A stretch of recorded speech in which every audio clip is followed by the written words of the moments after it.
దేశంలోని పూరి క్షేత్రంలో జరిగే జగన్నాథ రథయాత్రకు ఎంతో ప్రాముఖ్యత ఉంది. ఇది 9 రోజుల పాటు అత్యంత వైభవంగా సాగే ఆధ్యాత్మిక ఉత్సవం. జగన్నాథుడు, ఆయన సోదరుడు బలభద్రుడు, సోదరి సుభద్రాదేవిలకు అంకితమైన ఈ పవిత్ర వేడుకను ప్రతి ఏటా ఆషాఢమాస శుక్లపక్ష విధియ తిథి నాడు ఘనంగా నిర్వహిస్తారు. ఈ రథయాత్రను శ్రీ గుండీచా యాత్ర అని కూడా పిలుస్తారు.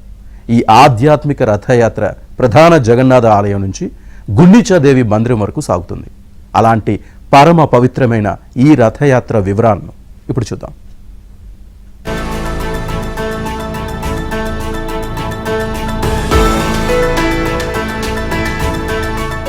ప్రతి ఏటా 9 రోజుల పాటు జరిగే పూరి జగన్నాథ్ రథయాత్రకు ప్రపంచ వ్యాప్తంగా గుర్తింపు ఉంది. 9 రోజుల పాటు సాగే ఈ ఉత్సవాలకు లక్షల మంది హాజరవుతారు. రథయాత్ర తొలి రోజు దేవతామూర్తుల ఊరేగింపు ఉంటుంది. మళ్లీ 9వ రోజు తిరిగి ప్రధాన ఆలయానికి జగన్నాథుడు చేరుకుంటారు. దీనినే బహుదా యాత్ర లేదా తిరుగు రథయాత్ర అని పిలుస్తారు. ఈ 9 రోజుల పాటు పూరి క్షేత్రం భక్తజన సందోహంతో కిక్కిరిసిపోతుంది.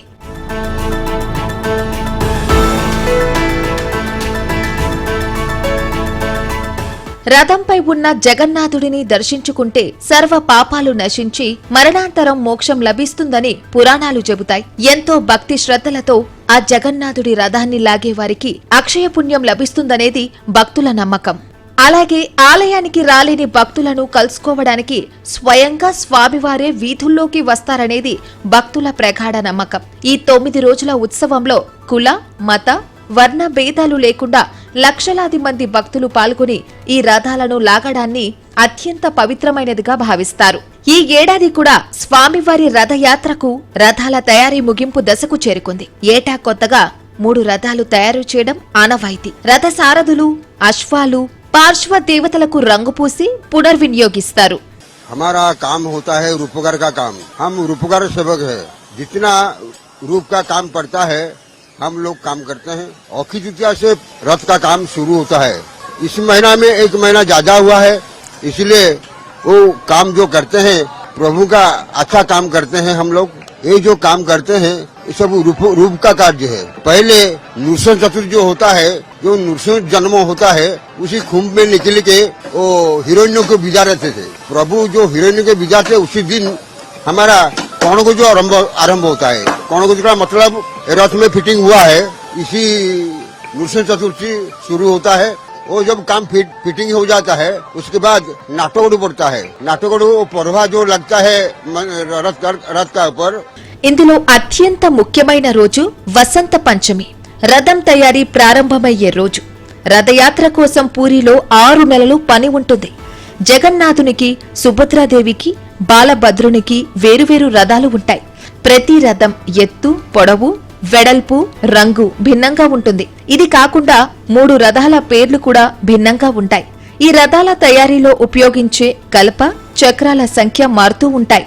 జగన్నాథుని రథం పేరు నందిఘోష్.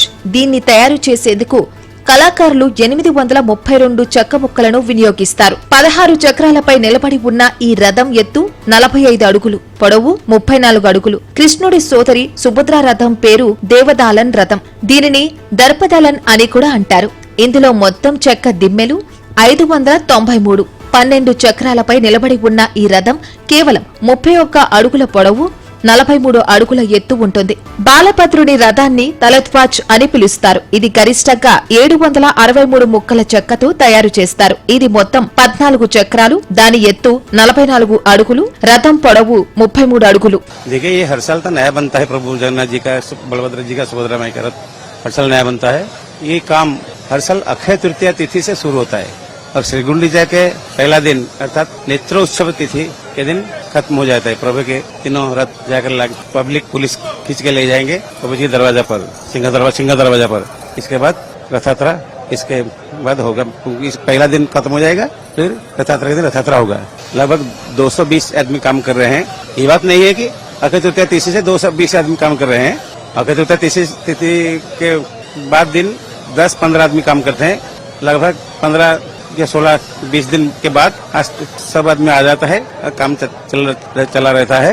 ఈ రథయాత్ర అనేది జగన్నాథుడు, బాలభద్రుడు, సుభద్ర తమ ప్రధాన ఆలయం నుంచి గుండిచా ఆలయానికి వెళ్లే ప్రయాణం. గుండిచా ఆలయాన్ని జగన్నాథ్ దేవుని అత్తగారి ఇల్లుగా భావిస్తారు. 9 రోజుల తర్వాత మళ్లీ సొంత ఇంటికి వస్తారు.